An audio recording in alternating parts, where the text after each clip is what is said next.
Morning, this is Brian. Today is Tuesday, May 2nd, 2023, and I'm back here at Cuyamaca Rancho State Park, here at the Trout Pond Trailhead. Today I do have a pretty lofty hiking goal in mind, or at least compared to what I've done in the last few months. I'm hoping today to link up here. That's Milk Ranch Road right there, and hopefully linking up with the Middle Peak Fire Road. I'm going to try to climb up to Middle Peak today and see if I can actually get to the peak and go through the bushwhacking part. But I'm also going to try to head down maybe the Black Oak Trail to meet up with the Azalea Spring or Azalea Glen Fire Road, and then hook up with the Conejos Trail and get me up to Cuyamaca Peak. So I'm going to see how this goes today. This is going to be the longest hike I've done since Corte Madera back in December. I got this beautiful little bird here. I'm wondering if that's a magpie. I got to do a little look, a little research, but it kind of reminds me of a magpie a little bit. Beautiful bird's been hanging out with me ever since I parked here and started getting ready to head out on the trail. Been kind of hanging out near me for a few minutes. Pretty cool. But now I'm going to get ready to go start my way up to Milk Ranch Road, and we'll see where this takes me today. Should be an interesting day. Say goodbye to my little buddy. Bye, little buddy. Yeah, I'll definitely look up the bird. It might be a magpie, but if I find out differently, obviously I'll put it out on the screen. Well, I'm gonna go start heading up this way. This is Milk Ranch Road, and we'll see what kind of interesting things come up today on my hike. So when you come up to this area, you're gonna take a right here, and this is gonna be Milk Ranch Road. This leads over to Hualcucuish. Not really sure. I guess it's for equestrians. And we're gonna bank right and start working our way up Milk Ranch Road. We'll be on this for a pretty short time. Ooh, look at this. Utah serviceberry starting to bloom. Right here. Haven't liked your Utah. This is a nice specimen. And of course, got some ooh, my bad. There's an interior live oak right here. Orchis whistles any ready for pests.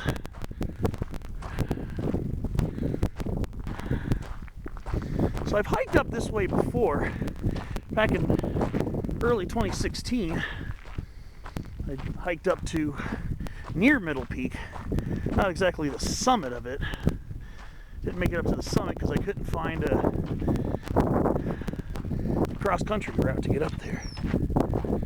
So we'll see how it works out for me today. But first, what you're going to want to do is keep your eye out for a fire road that's going to branch off to your right. That's going to be Middle Peak Fire Road.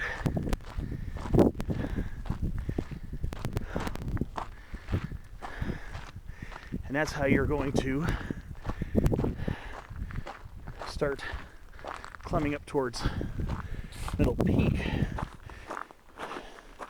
You probably could take I think you might be able to link up with the Black Oak Trail much further up. But this will probably be a good way to warm up by going up the relatively gentle switchbacks to Middle Peak Fire Road.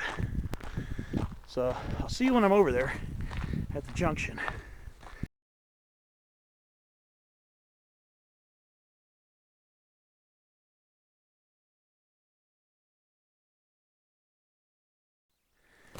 I'm just barely checking in, just barely after getting off. Yeah, Got a California barberry over here. I've seen a couple on Middle Peak Fire Road the first time I was here. I don't think I noticed this one here, but it's in bloom. This is California barberry. This is Berberis aquifolium variety dictyota. It's a usually fairly small, medium-sized shrub. Evergreen leaves.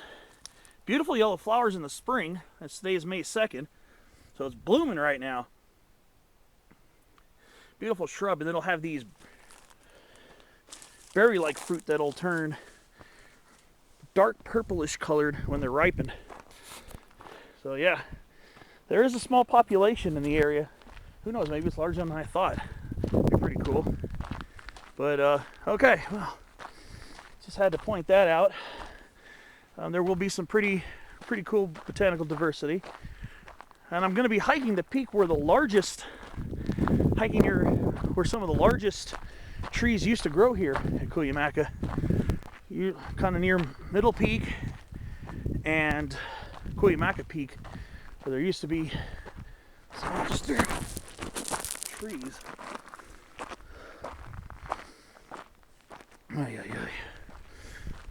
So, I didn't see that coming.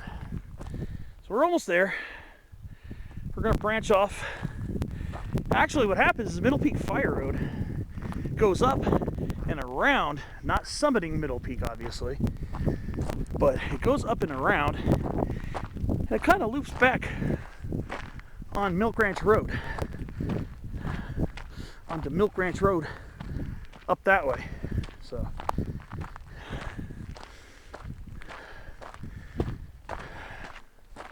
pretty interesting. So, you see here, this will meet up with the Black Oak Trail. Oh, it's only about a mile, just under a mile and a half away. But like I said, I'm going to curve around here. This is our Middle Peak Fire Road. So I'm going to go up this way. So you could do that. I'm probably going to be coming back that way. When I come back from Cuyamaca Peak, I'm probably going to come back this way. So it'll be kind of an odd shaped loop today. Kind of a wide balloon loop. So, all right, here I go. Middle Peak Fire Road. I'm not sure exactly the mileage. I'm guessing it's probably going to be I'd say probably roughly, and this is just guesstimating right now, I haven't mapped it out distance-wise, mapped out the route I want to take. I'm guessing it's probably going to be close to 10 miles today, and elevation gain will probably be close to 2,500 feet, because it's about 1,200 feet. Where I'm parked, it's at 4,650 feet. And Middle Peak, the top of the fire road, is at about 5,750 feet. That's 1,100 feet just to get to the top of the road. To get to Middle Peak will require probably about 140 or so feet elevation gain from where I leave the road, provided that I actually find the correct route. We'll see how that goes, because it looks like it's going to be a little bushwhack. Then, again, I'm going to curl. I'm probably going to go back down Middle Peak Fire Road, join up with the Black Oak Trail, and jaunt down towards the junction of Milk Ranch Road. And then I'm going to try to get on the Azalea Fire Road or Fire Trail or whatever. And then I'm going to link up with the Conejos. So we'll see. The Conejos Trail will take me over to the saddle between Cherry Flat High Point, which is that broad north shoulder of Cuyamaca Peak. If you look at Cuyamaca Peak from San Diego, you'll notice it has a tall shoulder on the left side, the pointy peak, and a lower, slightly lower shoulder on the right / south side. And there's an area called Cherry Flat. That's the broad north shoulder. In other words, the left shoulder that you see from San Diego. Right shoulder if you see it from this side. Considering trying to see if I can bushwhack my way to the high point of Cherry Flat. That's another thing I'm considering. That's going to be a quite long off-trail adventure, and no guarantees I'm going to find a way without getting stuck in ceanothus. So we'll see.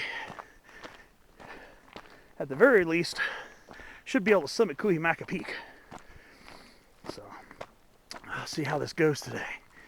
I want to keep on trekking, and I'll catch up with you along the way.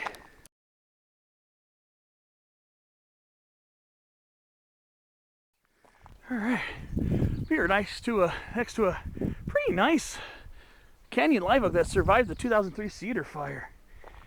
Beautiful round crown tree, pretty large trunk.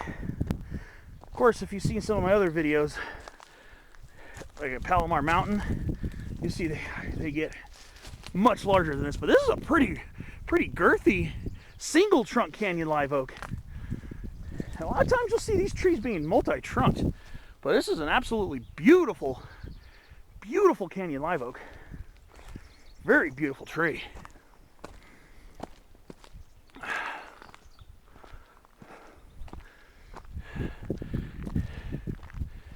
Then we got our buckbrush here, or cup-leaf ceanothus perplexans. Finally did a spotlight on that one after talking about it so many times. Here's a nice find. I've only seen this species of plant once in my life, and it was near Reyes Peak campground. It's this plant right here, yellow false lupine. This one here is a different variety than the one that grows by Reyes Peak, and that's in Los Padres National Forest in Ventura County, north of Ojai. See that one? See this one here? This is a variety of Thermopsis macrophylla. It's called a velvety yellow false lupine.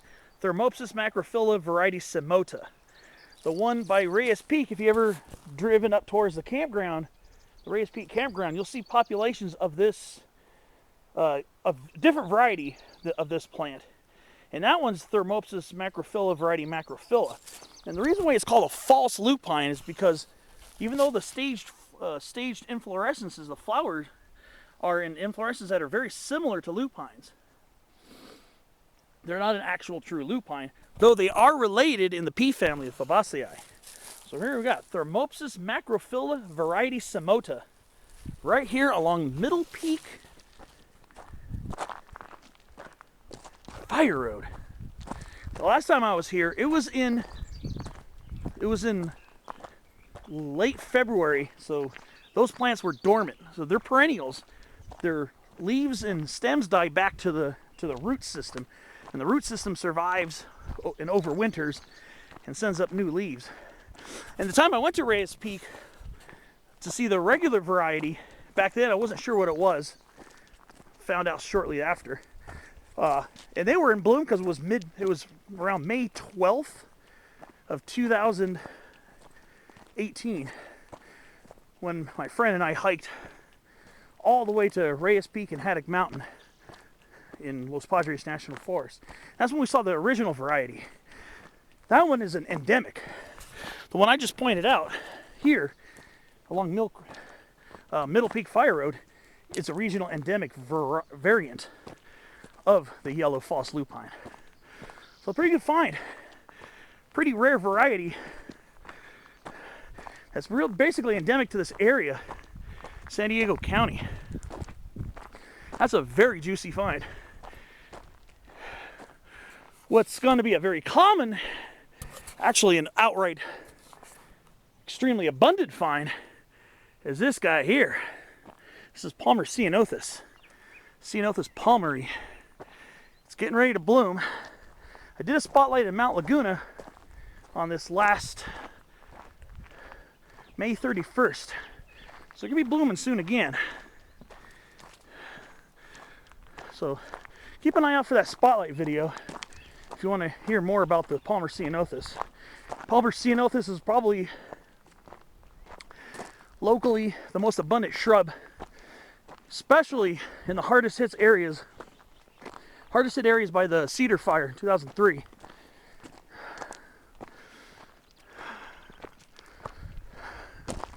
All right, so I'm gonna keep on pushing my way up and see what other interesting botanical finds come my way today. Before I do, here's some more of that velvety yellow false lupine right there. Very interesting. More of it here. Beautiful plant, beautiful flowers. Lupines usually have more of a purplish, pinkish, bluish color, but the false lupines, they'll shock you with that yellow, beautiful lemon yellow. Okay, on my way.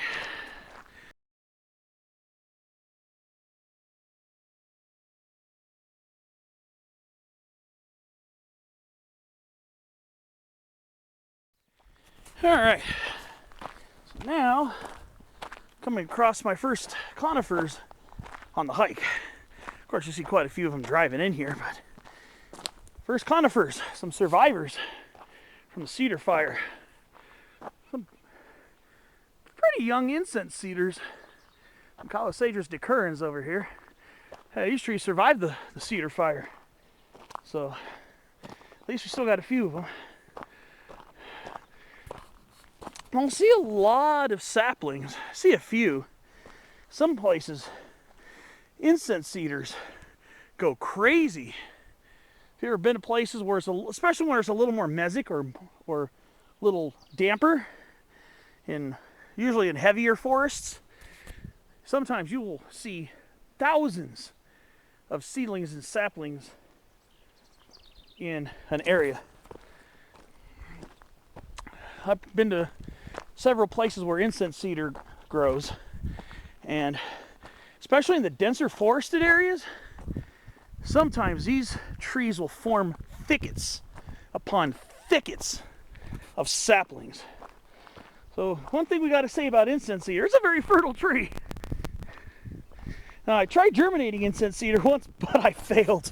Nothing came up. The one time I tried germinating incense cedar, but I didn't do anything special like stratify the seeds. I think I just planted them after buying them. Probably should have stratified them, but yeah, some places where you go, incense cedar, if you got incense cedar trees, a lot of times you're going to have thousands of saplings and seedlings. For some reason, they just are very fertile trees. Now, we're not going to see a lot of incense cedar along the Middle Peak Fire Road, or at least a lot of surviving incense cedar. Maybe a couple here and there. But when we get closer to Cuyamaca Peak, there are going to be quite a few more. And it's going to be a much lusher scene once we get higher up on the Conejos Trail. We're going to, for a nice chunk of this hike, we're going to be in scenery like this: chaparral, some younger black oaks, resprouted oaks. So it's going to be a lot more exposure to the sun during the Middle Peak to Upper Conejos Trail portions of the hike. So obviously you're going to make sure you want to be hydrated. Probably got a little bit more water than I need, but better safe than sorry. What you will see are lots of old tree snags. Now, a lot of these, the oaks, mostly canyon live oaks, but a lot of black oaks too, the base of them will be lots of sprouts. Lots of seedling sprouts. Or not seedling sprouts, I should say root sprouts. See lots of root sprouts. Canyon live oaks and black oaks, like this being a beautiful little black oak right here, they sprout up from their roots. Unless the fire is so hot that it damages even the root system. That does happen. Sometimes trees won't resprout. But a lot of times they will. Okay, so told you a little bit higher up along the fire road, there was some more California barberry, Berberis aquifolium variety dictyota. This is the other little spot that I saw it, right along here.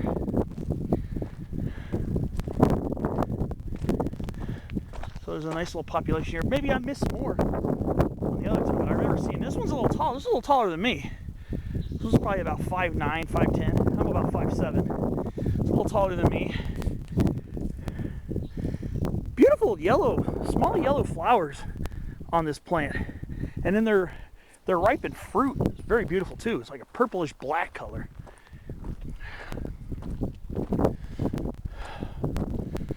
So yeah, unfortunate reminder of the cedar fire there. But a lot of these shrubs resprouted, and a lot of them, like the Palmer ceanothus, sprouted up. Probably the ones that were here probably resprouted from their roots, but a lot of these germinated, because these ceanothus shrubs, they put a lot of seeds into the seed bank, and that's why Ceanothus palmeri is going to be probably your most common shrub along this area. So, pretty interesting. Pretty interesting stuff, pretty interesting. And we got this nice, hefty little canyon live oak sapling right here. Beautiful, smooth gray bark when it's young. So, there's a lot to appreciate in the recovery efforts. Yes, we're almost 20 years deep after the cedar fire. So, it's nice to see these oaks are really starting to regain a really good foothold in this area. And I'm hoping for the continuation of this beautiful California black oak right here. All right, up I keep going. Keep you posted along the way.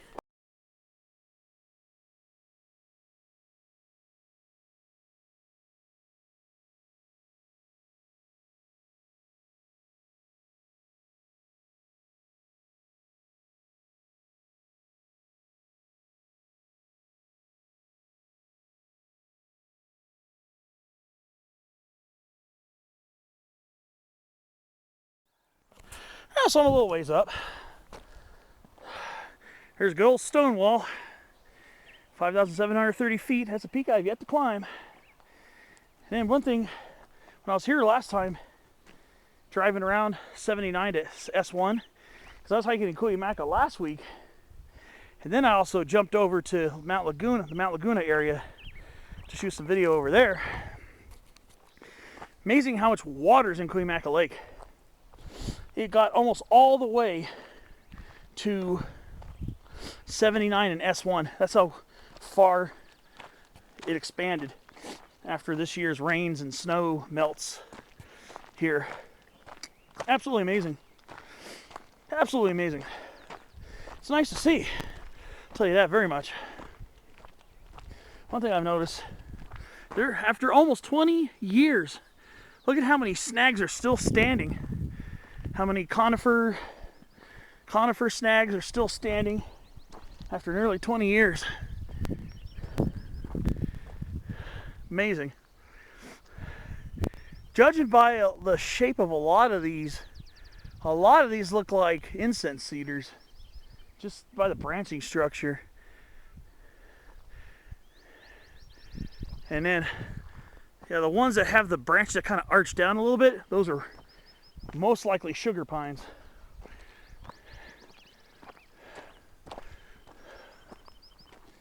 So, you see, not a lot of pines have regrown. The fire was so hot, it actually prevented trees from their seeds being viable. It's really sad. So I know Cuyamaca Rancho State Park, California State Parks, has planted a lot of pines. I believe the mixture of Jeffrey pine, Coulter pine, and sugar pine. I don't know how much incense cedar they planted. I don't know. But sometimes you'll find some seedling or sapling trees with a little cage around them. That's how you know for a fact that they were planted to try to aid in the recovery. And they're not planting them all randomly to make a new dense forest. They're planting several in a strategy that they eventually can seed their way back into making a new forest. Now, this may sound a little negative of me, but considering that the climate seems to be drying out a lot, we're getting a lot more intense droughts, I do worry about the long-term survivability of the sugar pine, which can tolerate some drought, obviously. It grows in the San Gabriel Mountains, which are a relatively drier range than, say, the San Bernardinos or even the Cuyamacas and the Palomar mountain ranges. But when you're trying to get these young ones to establish, the older established trees will definitely have the advantage. That the newer, younger trees, they're going to have to establish themselves. So I do get worried, obviously. I get pretty worried about it. I love our trees, and I want to love for future generations to come here to admire 200-foot sugar pines like there used to be back pre-2003 Cedar Fire. There purportedly were some sugar pines that were 900 to 1,000 years old, so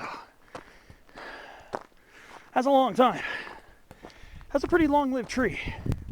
Sure, there are trees that can live over 4,000 or 5,000 years, but 1,000 years is not something to snicker at. It really isn't. You can tell these Palmer ceanothus, they've gotten huge, probably about 10 feet tall. Now, no, I think there have been some prescribed burns here and there,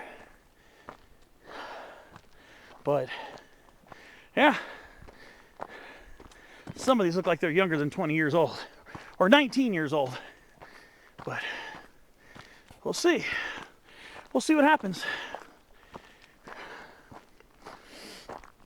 So when you're here at Cuyamaca and you hit a wooded or forested area, appreciate it. A lot more of this place used to be like that, including where I'm hiking right now. So appreciate it when you find it, but also appreciate the ceanothus, because the roots of this shrub, of species of ceanothus, have nodules on them that fix nitrogen into the soil. So they fertilize themselves.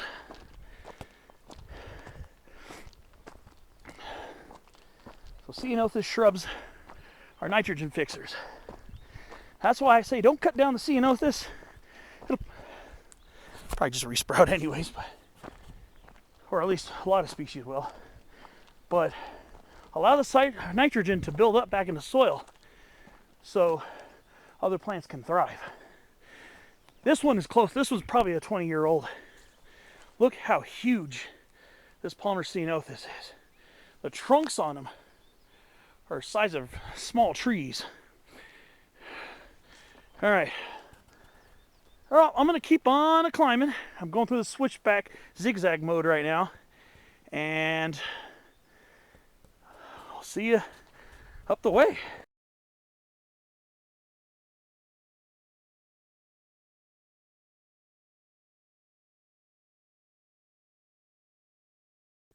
And I'm still zigzagging my way up the trail, the fire road. Just admiring some of these canyon live oaks. Look, ever since 2003, 2004, when these resprouted from the roots, look how quickly they have gotten to this size already. Canyon live oaks, Quercus chrysolipus. There's another one just a little further back I was admiring too.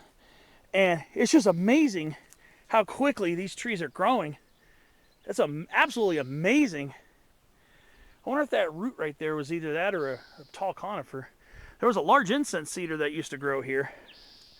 But this canyon live oak is really just exploding. Really admiring how beautiful they're coming back. How beautifully these trees are doing. Really, really psyched out seeing that. Very, very, very happy to see the canyon live oaks doing so well. I mean, I shouldn't be surprised. They're very resilient trees, but I'm not going to stop admiring them because I just love seeing them grow back so vigorously. Amazing. And this too. Look at this black oak. This is about 19 years of regrowth. 19 years. And look how big it is already. So, one good thing to do if you're coming up here and you're still kind of bugged out about the lack of a tall conifer forest, take a step back, and that's what I've been doing. Because you know me, I love my conifer forest. I take a step back and look at what has regrown and how quickly and luxuriantly it has regrown back. And that's also despite the fact we've had several drought years between the 2003 Cedar Fire and now. And a lot of these are already small tree sized. They're still growing, obviously. So, while we might not regain the conifer forest we once had, one positive thing I do see is a really beautiful oak woodland. Very beautiful oak woodland returning. And that'll happen much more quickly than any conifer forest can grow. Because oaks,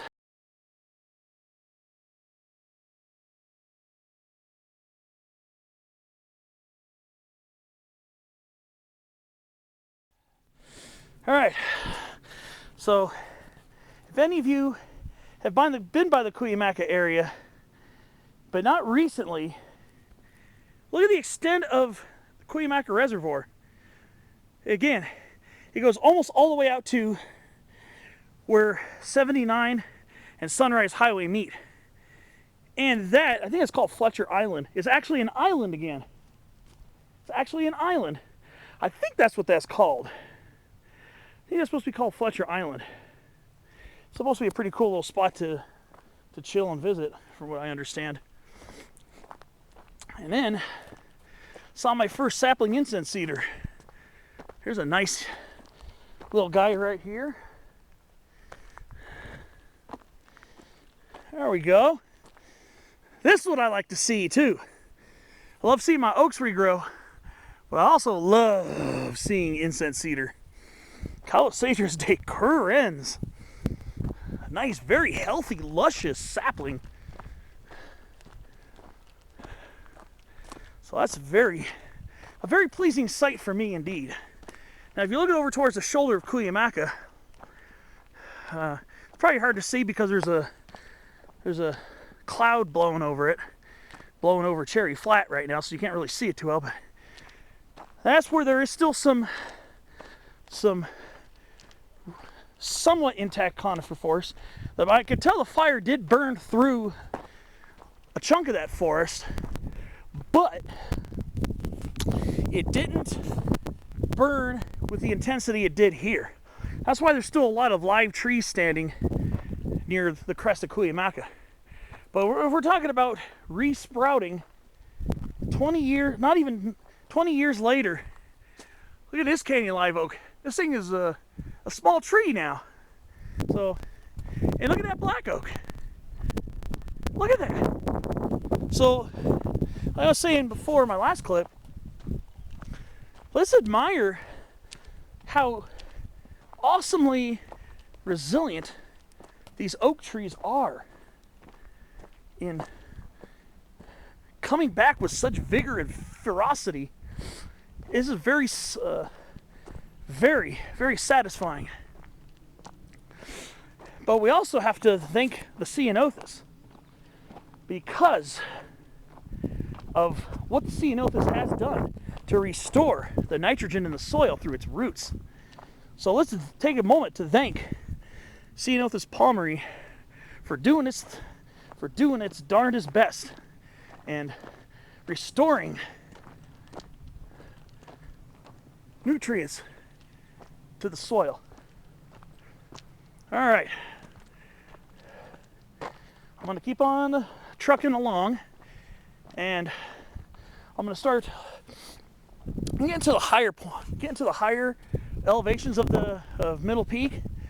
So I'm going to keep my eyes out for an old water tower on the left, and a little past it will be an old pine snag. And I believe that's where I'm supposed to leave the road to bushwhack my way to the summit. So we'll see if this works out for me. And I'll catch you on the next clip.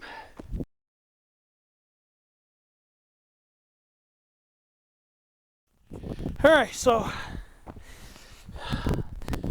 I probably told you in other videos, well, I know I have, maybe you remember me mentioning something about the 900-year-old monster sugar pines growing on Middle Peak area here at Cuyamaca Rancho. This is what I'm talking about right here.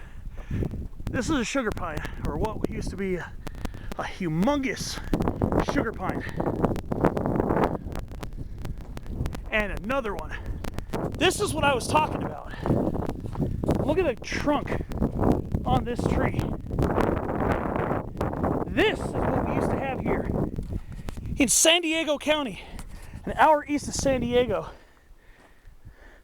Look at the base of this sugar pine. Speaking of sugar pines, here's a baby. Here's a young sugar pine right here. Pinus lambertiana.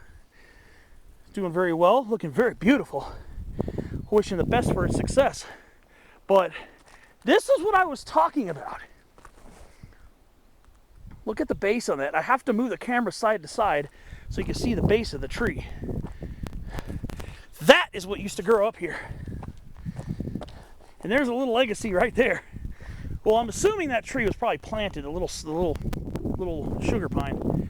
But there used to be some humongous trees here. And that's as girthy as a lot of the ones I've seen in the southern Sierras. No lie, no cap, nothing. Complete transparency. And this one too. So this is what I was talking about. This one has lost a lot of its trunk because it was burned away. But some of these sugar pines had to have been close to 200 feet tall. If not, the girth on them is as large as a lot of the ones I've seen, even in Sequoia National Park. And there's some big sugar pines there. And even Breckenridge Mountain over in Kern County, east of Bakersfield, there are some humongous sugar pines there. Absolutely humongous.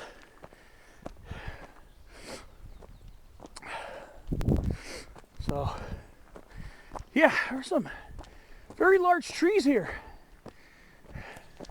And even these younger ones. This one was actually taller, I think.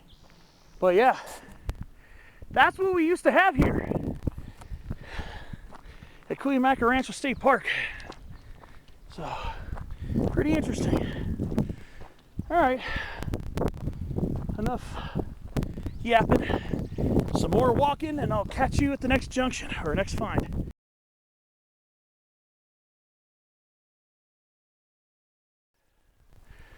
So, I am still here on the upper ramparts of the Middle Peak Fire Road. So we're at a junction here. So, this is the Black Oak Trail. I will be taking a portion of this trail after I'm done with attempting to get up to Middle Peak. However, it's most likely going to be around the other side because the fire road does loop around. The fire road loops around the summit, not getting to the summit, loops around it, then it rejoins this trail a little further down. It's gonna be called Milk Ranch Road by then. So the Middle Peak Fire Road is kind of like a loop that loops around and then turns into Milk Ranch Road. And then you can follow that all the way back to Highway 79. What I'm going to do is I'm going to get on, this is the eastern junction with the Black Oak Trail. I'm going to be getting on the western junction at Milk Ranch, near Milk Ranch Road. That's where I'm going to be getting on the Black Oak Trail.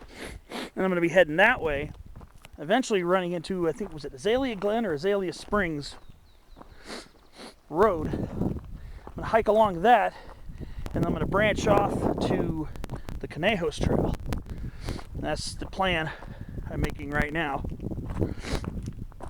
I gotta say, the weather's absolutely delightful. I don't think there'll be too many views because there's a very dense marine layer that brushes all the way up here, to the slopes of Cuyamaca. So, looking down, probably not gonna be much of a view.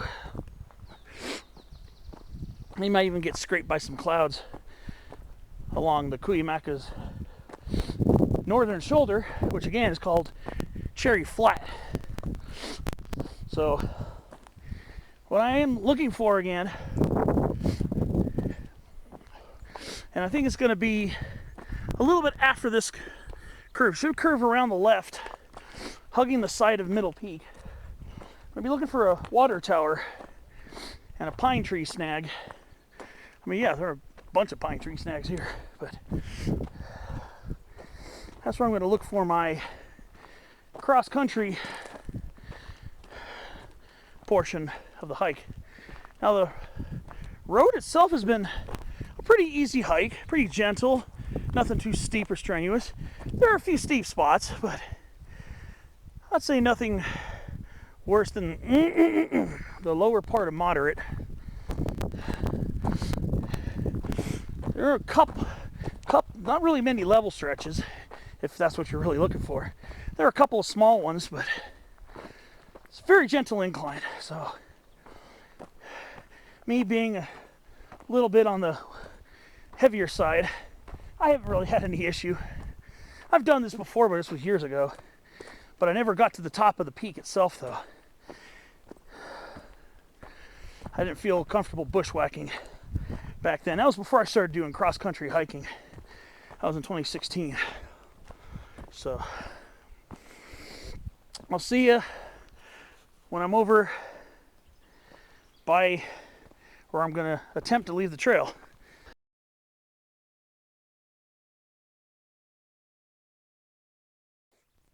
All right. So, I haven't got to the water tower yet. I don't imagine it's going to be that much further. But I believe this is bitter gooseberry right here. I think this is Ribes amarum. This looks like bitter gooseberry. It kind of looks like Sierra gooseberry, to which it's closely related. So this would be Ribes amarum. And this one's a little more upright. See, the Sierra gooseberry is supposed to be a little bit more low growing, more like a low growing kind of shrub, less upright, which would be Ribes Roselee, variety Roselee. They both have nearly identical leaves, kind of small, kind of lobed, a little bit lobed. So, yeah, I think this is Ribes amarum, I believe. Looks like bitter gooseberry. I'm definitely gonna go with that for now. But of course I'll cross-reference it, and if I find differently, obviously I'll correct myself. But yeah, this appears to be Rebus amarum. I've never really noticed it or seen it before, so it's pretty cool. All right, onward and upward.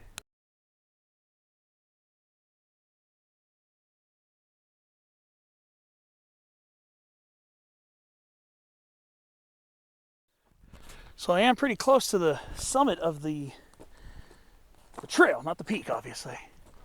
But I see a little construction here. A little rock duck with a little stick sticking out. There's a rock duck on top of there. So I'm wondering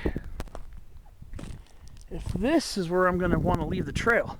I'm still going to go over by the water tank and see what the deal is over there. I think I should be near the water tank.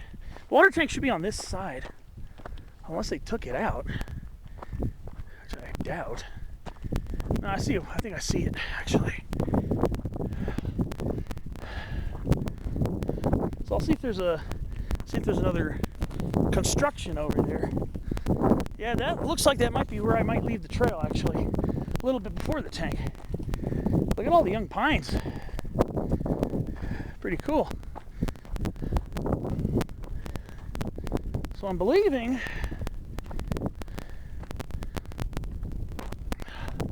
this is near where some people leave the trail. We're at the summit. We're at the high point of Middle Peak Fire Road here at about 5,730, 5,750 feet, close to that. So I think what I'm going to do is I'm going to leave the trail right where that construction is. This is the water tank. I don't know if that was the tree snag or this one that I heard about. But I'm going to leave the trail there. This might be it here. This might be where I want to leave the trail. So I'm going to go back to that little stuck, because there's a little rock duck on top of that stump. So I'm going to take that and see how this goes. All right. So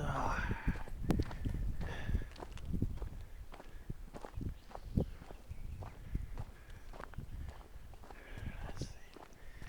Where did I see it? Just backtracking a little bit. So I'm going to leave the trail here. So before you get to that tank, which is around the bend, I'm going to try this. Like I said, this doesn't guarantee summit success, but it does guarantee that I'm going to try. So let's see. All right. So I guess what I'm going to try to do is see if I can connect the dots, see if there are any more rock ducks. So this is going to be the toughest part of this hike here, is getting to the summit. So if you see this little stick and this rock and this little rock duck here, maybe consider leaving the trail here. But again, I'll give you a better idea of how things go when I'm going up this. Soil's very loose here, so just be careful. All right. Let's see how this works. This is going to be interesting.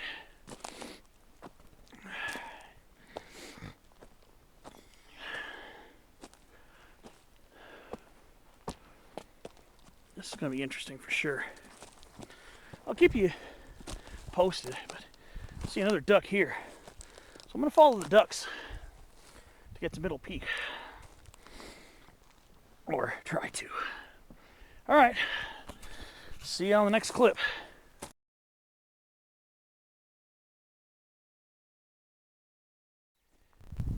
Okay. So, making my way up. Definitely some bushwhacking, but it's not that bad so far. It's not really that bad. Really not that bad. The only slightly downside is it's very wet right now because of the fog drip from these trees. I did see another rock duck there.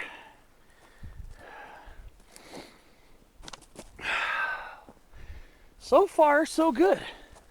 Sugar pine seedling. So far, this isn't too bad. I'm not gonna lie.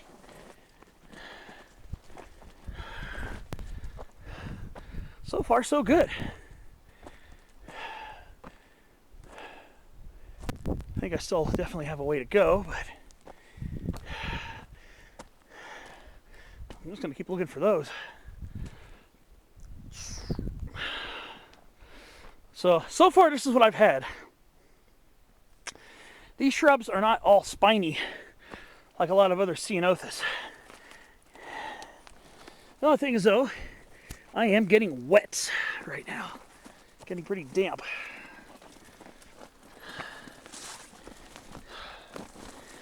And if I do try to go up to the top of Cherry Flat, I will be doing this again. If I make the attempt to go up there, which I probably will. So far, this isn't that bad. Very gentle bushwhacking so far. This is definitely further than I had gone the first time. We have a few logs to hop over. One really big one early on. But again, it's not that bad. Somebody must have done some work to keep this from being too much. I noticed a couple of young white firs too, which is very good. All right.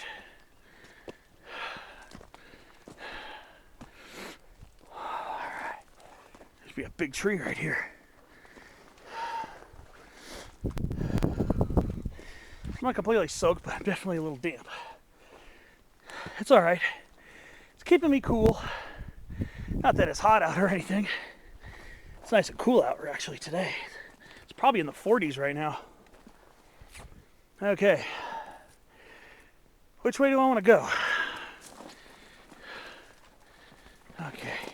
I'll continue this way past the little pine sapling. A couple incense cedars up here too. Okay, this is where it might get a little more intense. It's a lot thicker over here, but I can.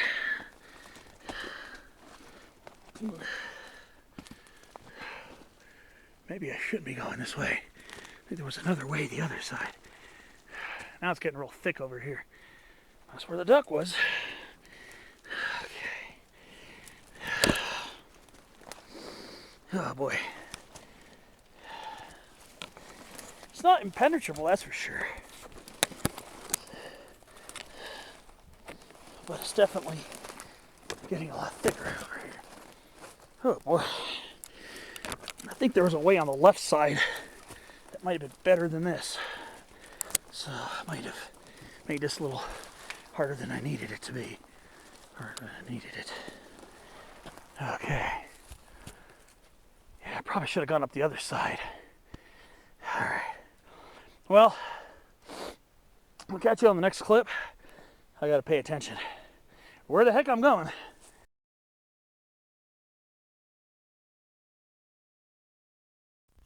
So, I'm using this old snag trunk, this old log here, because I see a rock duck on the log.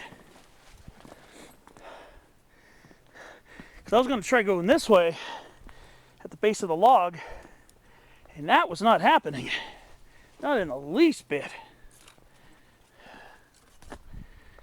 So, alright. Trying to see. It's going to get pretty gnarly over here, though. Boy. Let's see. Let me think. I see. Not a lot of great options from here, honestly. Let me see. But I do see a possibility through here. So this is definitely an exercise in route finding. But I'm not going to lie, I'm glad to see the little rock ducks. Very glad to see those. To know that that there have been people crazier than I am. So yeah, that last spot I checked in, it was pretty tough. There was one spot where it was really hard to get through the brush. But again, it hasn't been like this the whole time. So that's kind of a good thing. All right. Guess I'm gonna have to duck underneath this. All right. Oh boy. Oh boy. This is not good. All right. We'll catch you on the next one. Doesn't look like it gets much better after this. Unless I can get through. I'll catch you on the next clip. I gotta do a little thinking here. Ooh wee. So I crawled underneath that one. So I crawled under there and scrambled up these rocks here. Thought I saw another rock duck. Where did I just see one? Oh, right there. So now I just got to traverse these rocks here. Yeah, I could tell I still got a little ways to go. Ooh, boy. Yeah. Put my backpack down for a few minutes. I don't know if I'd fit underneath that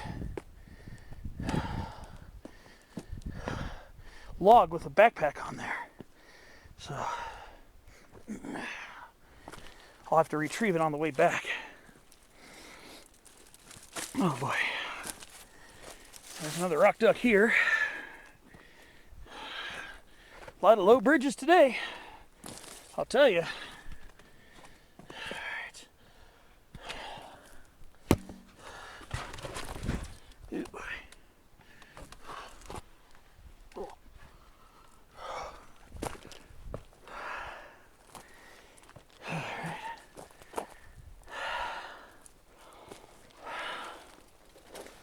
Oh boy. All right. It almost looks like a use trail here. I'll keep following this for a while.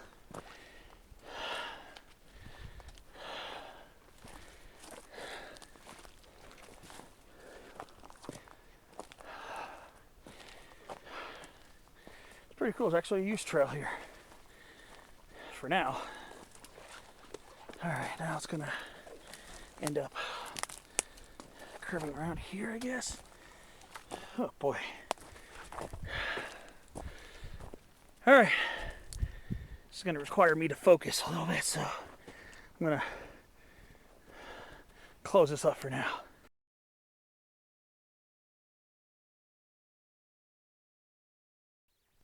Ooh-wee. Ugh. It's definitely opened out to a pretty followable duck route. So there's some kind of a little path in here.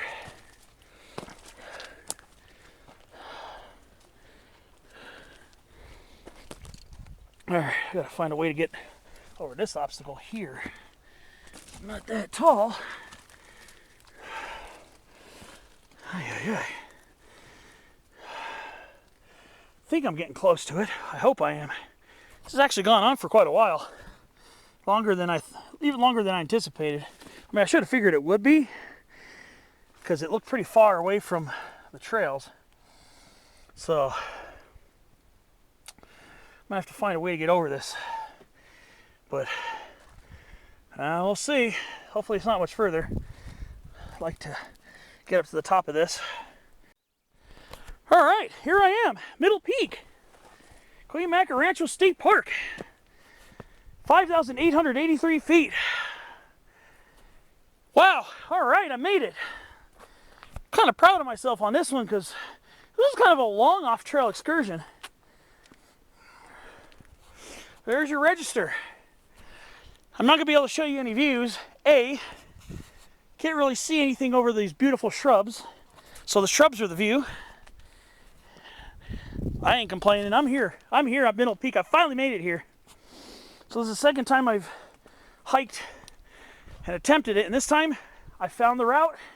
So yeah, forget what I said earlier. I must have either misheard or heard wrong or whatever.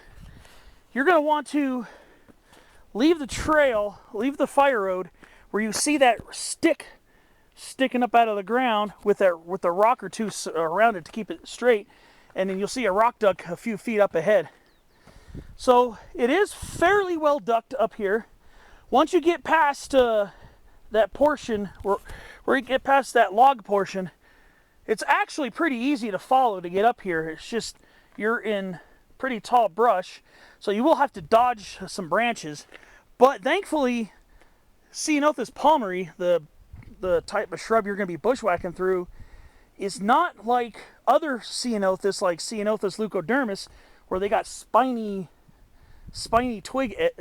twigs. Obviously, bushwhacking is bushwhacking no matter what you do, but it's not. Parts of it are kind of what I expected, pretty nasty. There are a couple nasty sections where you're really gonna have to push your way through it. But for the most part, it's not exceedingly bad. I mean, like I said, you're gonna be walking through this for a while. But once you get up here, once you get past some of those tall logs, the route kind of opens itself up. So you'll actually see kind of a path underneath the shrubs with occasional rock ducks to tell you you're on the path, you're on the right way. So sometimes following ducks is not really usually a substitute for good route finding and common sense. But this time, the rock ducks actually led up here. I believe this is a Sierra Club HPS peak too. So here we are, 5,883 feet above sea level. This is Cuyamaca's middle peak. I am so glad I finally made it up here.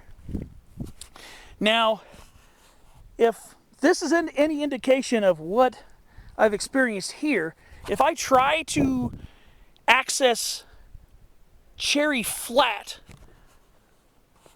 just north of Cuyamaca Peak, I'm probably going to be looking at a lot of this again, probably without the benefit of a very narrow climber's path.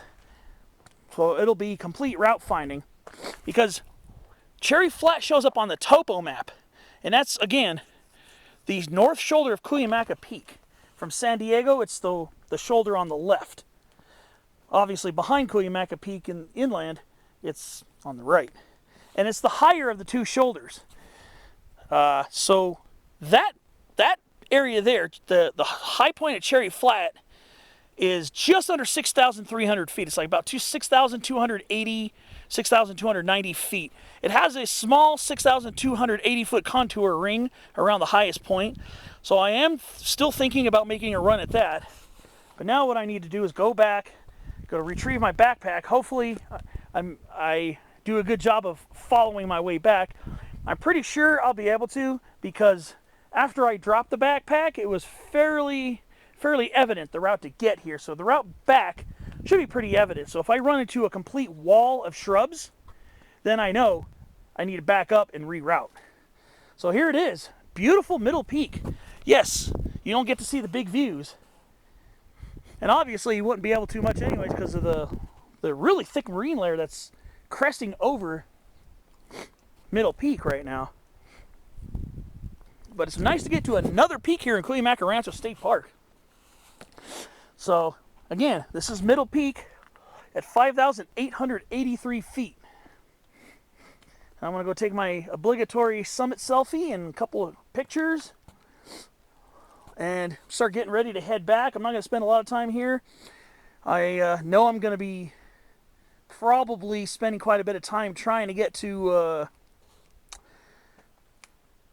Cherry Flat if I do indeed intend to go on with that. But I definitely want to start making progress. So I'll see you on the next clip. Pretty neat. Pretty glad to be up here.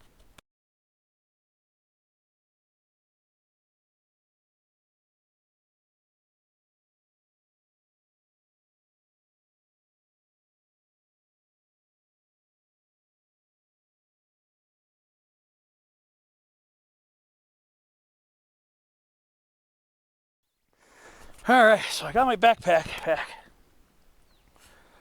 Wow. So I'm hiking on the log.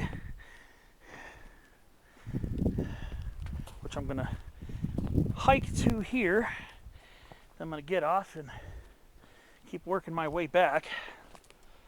Just gonna follow the rock ducks. It's quite an adventure, gotta say. Quite an adventure getting up here. And quite an adventure coming back. So if you want adventure, yeah, you'll find it here in the Middle Peak area. I'm wondering how insane it's going to be when I try to visit Cherry Flat. So I'm going to be thinking about that one for a while. Whether I'm going to persevere with an idea like that or not. Now, I'm just going to keep getting slapped by bushes and getting wet, let me add, as I work my way back to the trail. So, it'd be nice to be back on trail again. So like I said, I'm considering Cherry Flat. Doesn't mean I'm actually going to go for it. Depends.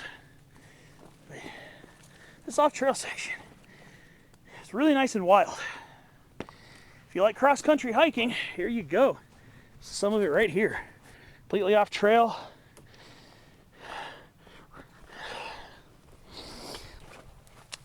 A lot of times as these off-trail hikes, I kind of lose my path when I am trying to get back. Oh boy, yeah. But let's see. I remember this big leaning tree right here. So I think the nastiest part of the bushwhacking will be coming up pretty soon as I work my way around all this insanity here. I know it's going to get pretty crazy pretty soon.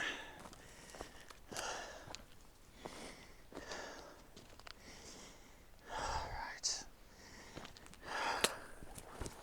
Let's see. It's not all nasty.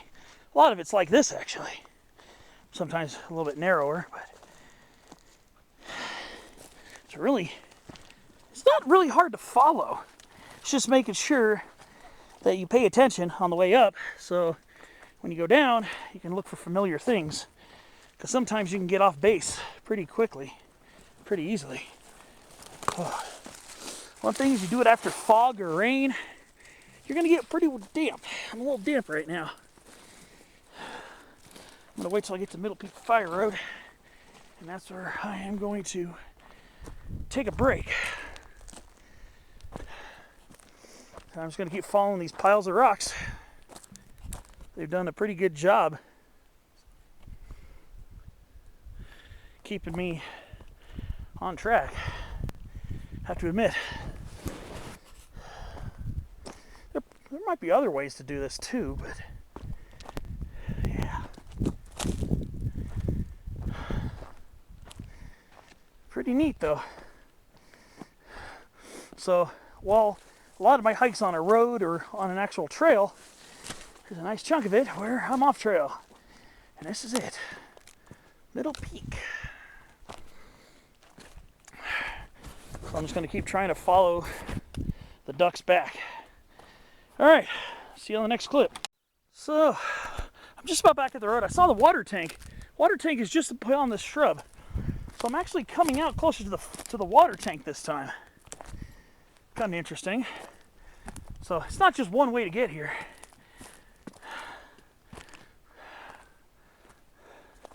So I'm actually coming out by the water tank. Water tank's right there.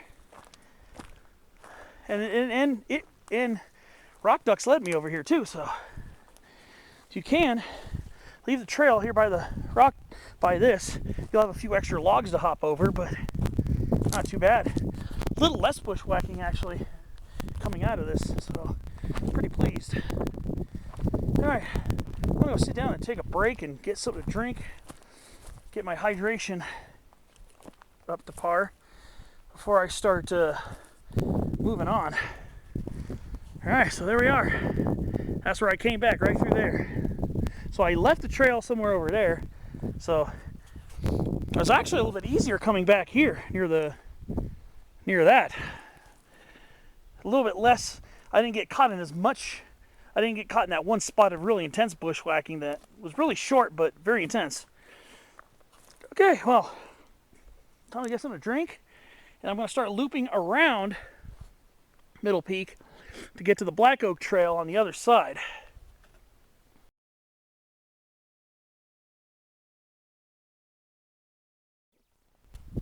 Alright, so not that far past the water tank. I'm at a junction here. I remember the Sugar Pine Trail.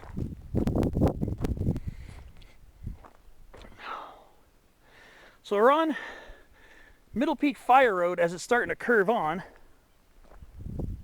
and that's going to head towards the Sugar Pine Trail. That's what I did last time. I did a short hike on that. And now I'm over here at the Black Oak Trail. I'm going to start heading this way. It should start taking me westbound, I believe.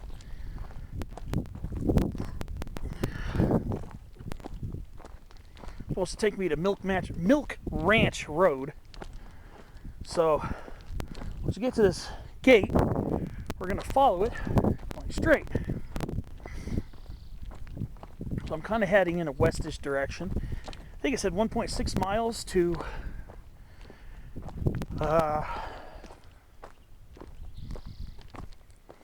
Milk Ranch Road. So this is supposed to be the Black Oak Trail here. This should lead me towards the junction where I get on the Azalea Road too. So I'm hoping that's what happens.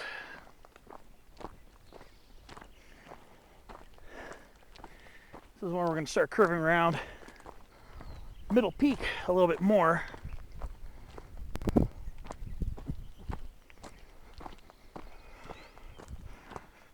So I think I'm heading south. I think I'm heading south right now.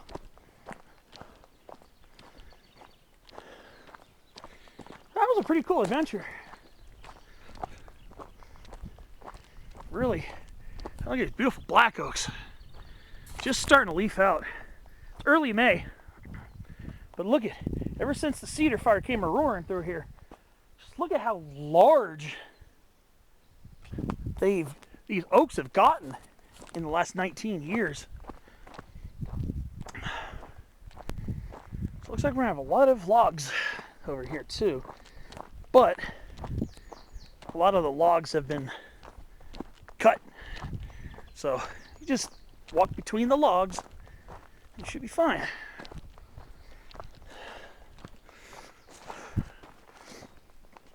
I told you, these ceanothus palmaries can get huge. These Palmer ceanothus. There's some pretty big shrubs.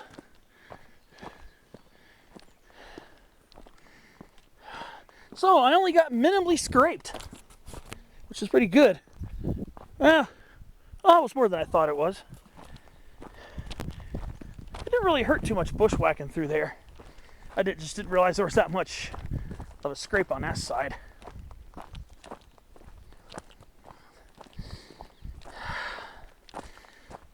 But so yeah, you will get scraped a little bit. That's why I'm wearing jeans on this hike. Long jeans. I always wear long pants on hikes, but hikes like this, when you want to do some off trail, you're definitely going to want to wear some sturdy jeans. I probably should have worn that black hoodie, or not hoodie, I didn't have a hoodie, black flannel. I had a black flannel shirt. Probably through that brush. I mean, it's nice and cool. It's only in the 40s right now. It's nice and cool outside. It feels good. And even though my shirt's pretty damp, I don't feel cold. It just feels nice.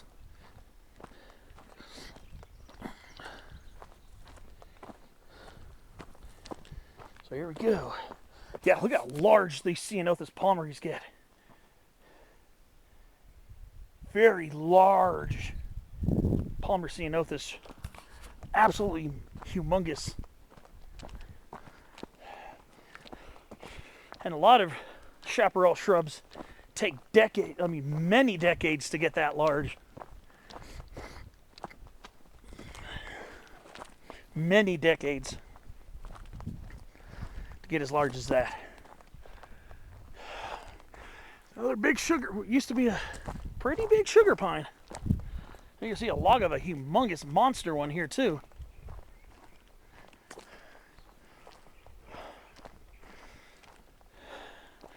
Guarantee you that was a sugar pine. Well, Jeffrey pines can occasionally get quite large too.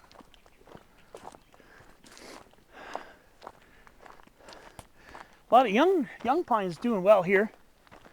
I think these might be Jeffreys. I think these are Jeffreys. I'm not 100% because there are no cones in them to tell you. But usually, I would assume these are probably Jeffrey pines because usually by now, Coulter pines that are this size already have cones in them. Here's a beautiful sugar pine right here. Beautiful. It's one of our 5-needle pines. There are quite a few young sugar pines here too. Much shorter needles than the Jeffrey pines. So things are taking pretty well here. Very beautiful. It's nice to see a resurgence of the forest. Not even a young incense cedar.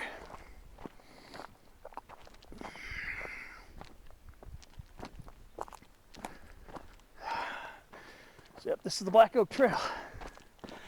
So the Sugar Pine Trail, that name should be pretty indicative of the sugar pines that used to grow here. Well, that are starting to make a resurgence, thank God. Very happy. There's a little black oak here. Just barely starting to bud out. Just barely. Again, today's May 2nd. We're at a little bit higher elevation than down by the bottom where the trees leaf out quite a bit earlier. We're probably about 5,700 feet. Yeah, this black oak's just starting to open up its new leaves right now. So a lot of them leaf out quite late up here.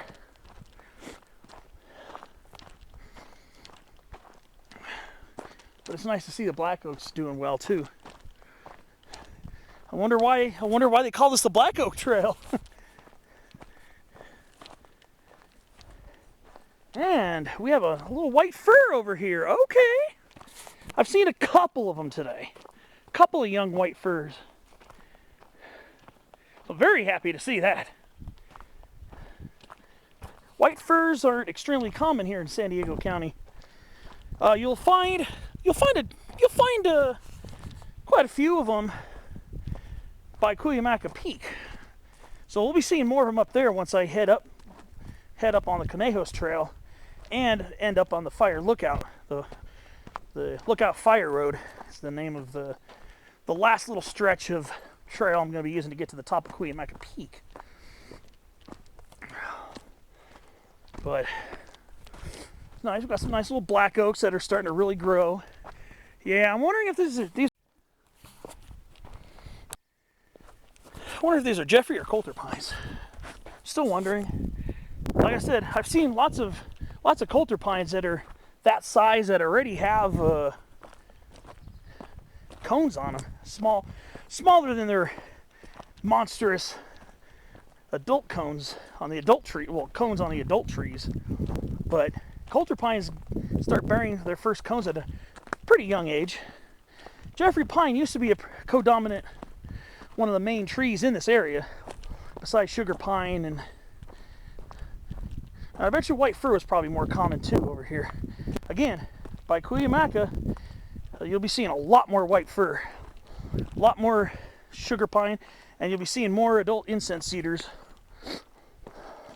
I don't think any of them would be quite as large as the ones over here, the ones that were burnt and perished, but it'll be neat to see.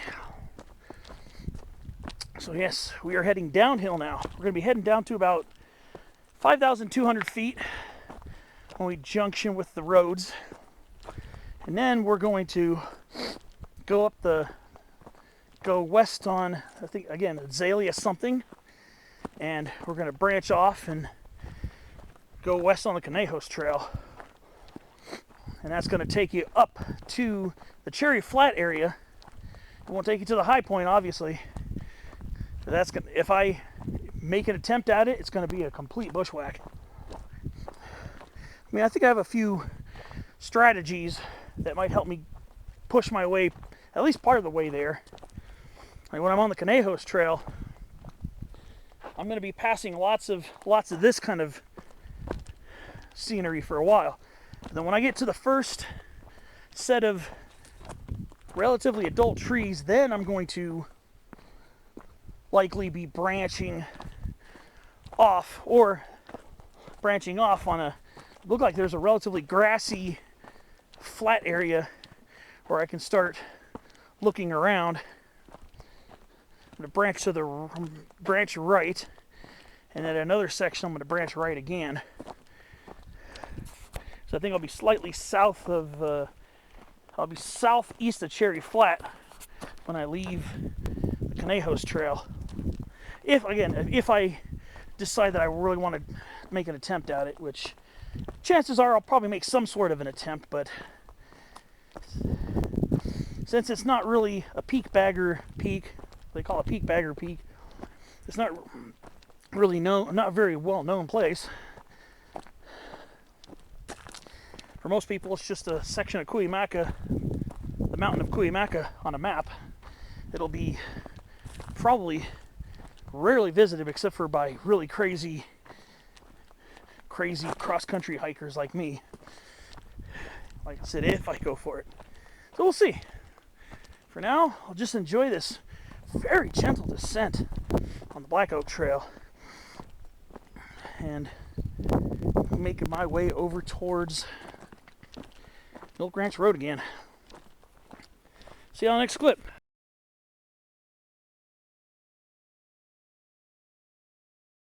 Okay, so I've been going on this for a little while. We're starting to get some views kind of toward the west a little bit. We're looking kind of west right now, over towards the west slope of the Cuyamaca Mountains. So that's actually over towards Cleveland National Forest over there, because Cleveland National Forest borders Cuyamaca Rancho State Park. So right now, if I were just maybe a couple of miles to the west, I'd be in the Palomar Ranger District of the Cleveland National Forest. If I were just a couple miles to the southwest, I would actually be in the Descanso Ranger District of Cleveland National Forest. So I can see a few things under the clouds over there, so that's pretty cool.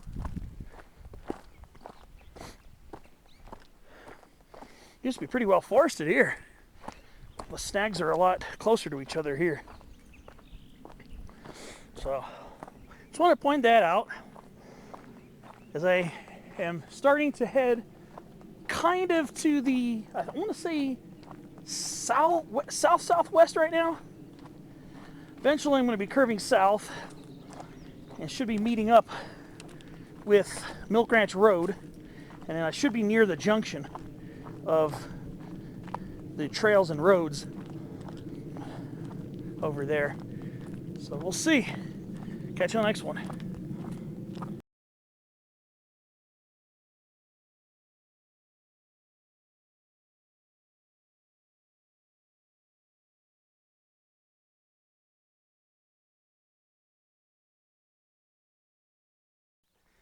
Now we're getting a view of Cuyamaca Peak finally. And where I'm going to be heading. Incredible.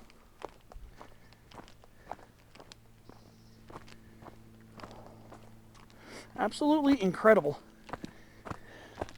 You can see the narrow band of clouds scraping against the shrubs and trees. Cherry Flat High Point is somewhere over there.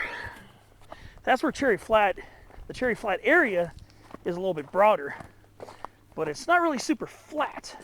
I guess they consider the small section at 6,150 feet below Cuyamaca, they might consider that the Cherry Flat, but the Cherry Flat area on the topo map extends north from that area too. So there are, so it's a general area, and it's going to be up there on the ridge. That's the north shoulder of Cuyamaca Peak right there. So the Conejos Trail is going to skirt underneath it.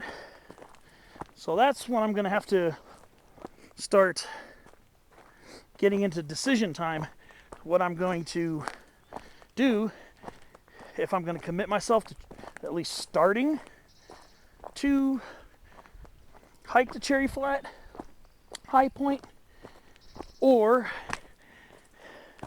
if I'm not going to attempt it. So I still have some time to think about it. That's probably going to be the toughest hiking of the day, because it's going to be completely off trail.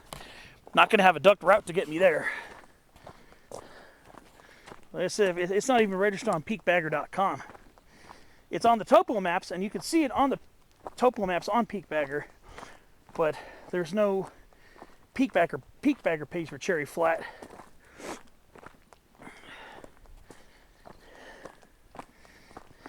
Now, since Cuyamaca Peak is the main one, the main bit, the main point of that area, the prominence on Cherry Flat high point itself is maybe about 140 feet, roughly about 140 feet. So it doesn't, of course, once you get to the north end of it, it drops off steeply towards this area, and also deep down into the west slope of Cuyamaca Mountains.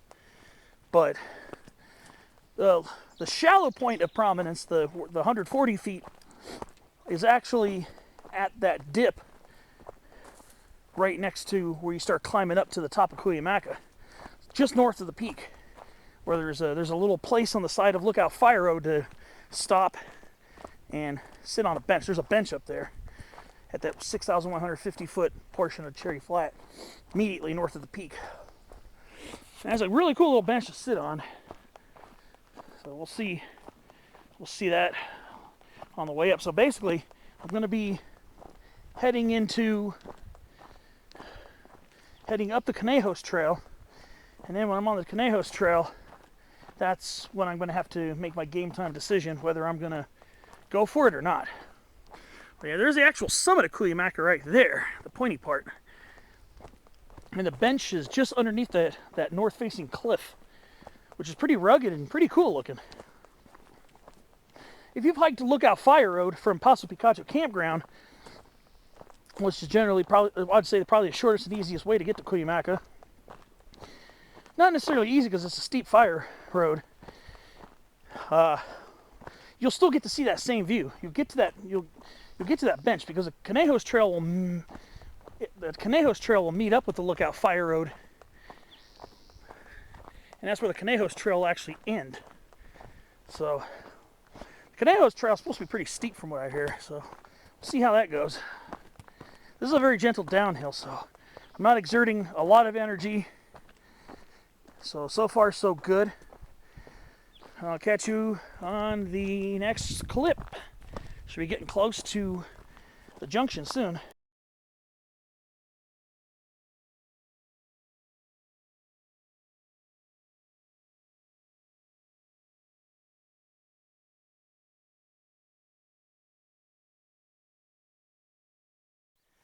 Well, found some more woodland strawberry like I found on my last Cuyamaca Rancho hike. The hike I did just last year when I did Cuyamaca Peak when I did Pine Ridge. Fragaria vesca, some beautiful woodland strawberries growing here. That is so cool. Very cool. And they're blooming too. And it's a strawberry. Once it's ripe enough, you can eat it. It's a native strawberry too. Now, it's not as big as the ones you're going to be picking out when you go to the grocery store, obviously. But it's a wild edible.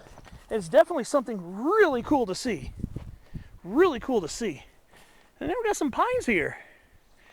Now, I'm not sure if these are Jeffrey or maybe even Ponderosa. There could be Ponderosas here too. There's a nice little meadow here. Exquisitely beautiful here. Now Cuyamaca's hidden again. Yeah. These are probably Jeffrey pines, but I can't really tell. Probably Jeffreys. But I've heard that Ponderosas have been known to grow in this area. So we'll see.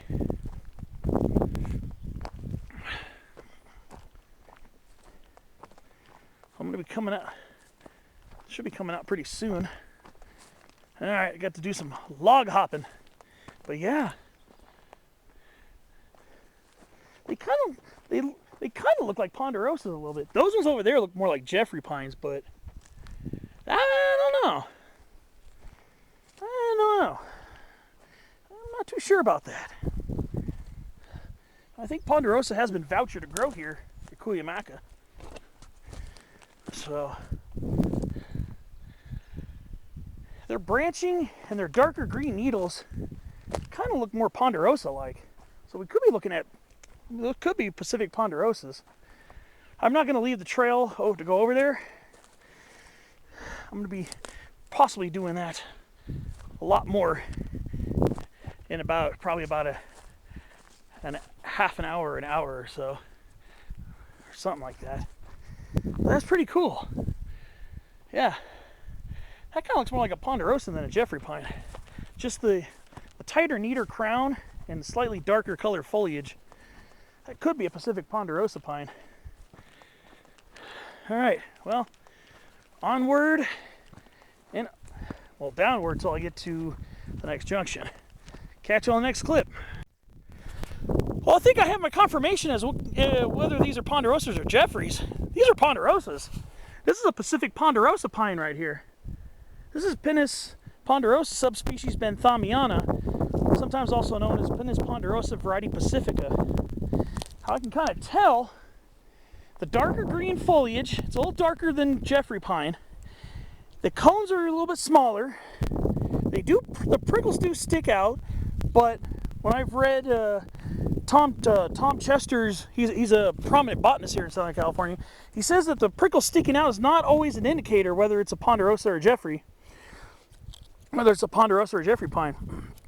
So these cones are, the cone scales are sticking out. So they say prickly Ponderosa, gentle Jeffrey. And I think for the most part that is true, but I think what clinched it for me, a couple things. The darker green needles and the difference in the color underneath the cone scale. Underneath the cone scale is darker than above the cone scale. And that's one way you can tell whether you're looking at a Ponderosa or a Jeffrey pine. I don't even think sniffing vanilla in the bark is 100% accurate either, because Ponderosas has been known to do that too. So this is a Pacific Ponderosa pine. It's a much darker green than most Jeffrey pines. So I'm assuming those are probably Ponderosas. So we definitely have Pacific Ponderosa pine here in Cuyamaca Rancho State Park. So that's pretty cool. I'm pretty psyched about that. So yeah, that's a small Pacific Ponderosa pine right there. So we do have Ponderosas here. Okay, put the cone back. And here's a blue elder. Look at this nice old thicket right here. This is Sambucus nigra subspecies Cerulean. This is a nice sized thicket of it. Pretty nice. And then we got a beautiful widely spaced black oak woodland here. We are just about at the junction. I can see the junction just up ahead. I can see a dirt road cutting through. Should be getting to that pretty soon. So yeah. So I guess here on the west slope of Cuyamaca, we do have Pacific Ponderosa pines here. So that's really cool. All right. I was hoping to see them here. I heard they might be at Mount Laguna too, but I don't know. I'm not 100% sold on that one yet. But no, they are here at Cuyamaca. All right. I'll keep you posted. There's a little baby turkey over there. See you down the way. Okay. Okay, so now here are some of these old black oaks here. You can tell they suffered a lot of damage. Probably a lot of it from the Cedar Fire, I would assume. But a lot of their tissue survived. Some of these are old trees. Some of these have pretty large trunks on them. So we got a pretty cool little old rugged black oak woodland here. Very nice. If you go over that way, I see some cabins and houses over there. So there must be a little housing tract. Little housing tract on the northwest part of Cuyamaca Peak. It's pretty interesting. I never knew there was one there. I know all about the huge tract of private property up on North Peak, which is, well, north of Middle Peak and Cuyamaca. But yeah, I didn't realize there were some houses on just underneath Cuyamaca's north shoulder. Look at this old trunk, this black oak. I love when they get like this. And here they are, the male flowers. These are the male cactus. These are what are going to pollinate the female flowers, which are a lot smaller and harder to spot. And they look like miniature acorns. But yeah, beautiful little black oak woodland. It looks so rugged and tore up, but it just shows how resilient these trees are. And I find it insanely beautiful. And we've got this meadow-like grassland here. This is absolutely insanely beautiful here. And I see some white firs and incense cedars up ahead, so I think this video might get a lot more interesting, at least for me. So I'm going to be in my conifers again. So it's about to get real juicy. So stay tuned.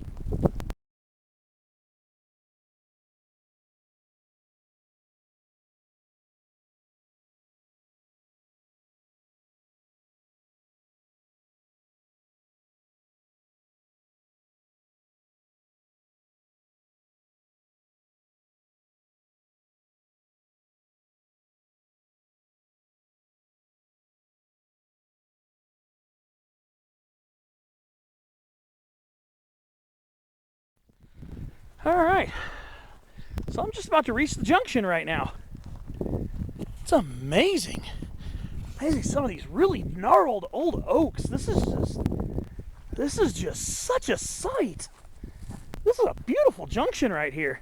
We're just about here at Milk Ranch Road. So let's see here. That's the Black Oak Trail. It's Middle Peak Fire Road. So I came a little over a mile and a half to get here. This is Milk Ranch Road. So this is a major intersection right here. This is the intersection I'm going to need to take to get back as well. So I'm going to follow this to Highway 79. And here's a sign that says it all right here. Oh, it's only 1.5 miles to Highway 79 from here, so that's a pretty short walk from here. So I believe we're bottoming out, and until we get back down towards the highway. We're bottoming out in the middle portion of the hike. So this is the lowest elevation in the mid portion of the hike. We're maybe about I think just a little under a mile in elevation. I think we're at 5,250 feet, I think, right now. So we're going to start gaining some elevation. So, another thing. It says Azalea Springs Fire Road to Azalea Springs, 0.7 miles. So, my thing is getting to the Conejos Trail. Usually, these trails are pretty well marked here at Cuyamaca Rancho. I'm surprised it didn't say a sign for the Conejos Trail there too. But if you want to see something massive, what used to be an absolutely monstrous California black oak, this right here, this was a black oak, Quercus kelloggi. See, this is what happened after the fire. These are sprouts from the roots of what was an absolutely gargantuan California black oak. The trunk on that was absolutely amazingly large. And yes, I know my voice sounds really loud right now. I'm just very excited. That was a huge black oak. And now it's on its way to being large again. Yeah. Wow. Okay, so we're going to start heading kind of west-ish here on, oh, wait a minute, we're heading southish. Are we heading south? Trying to visualize it. Yeah, we're kind of heading southish. Yeah, we're kind of heading southish here on the Azalea Fire Road. So, Azalea Springs is just under 3/4 of a mile up. Now we're going to start gaining elevation again. And now we're going to be in and out of some pockets of forest now. Okay, here we go. White fir, baby, and an incense cedar. So we'll have some trees that did survive. So here we go. It's time for the next climb.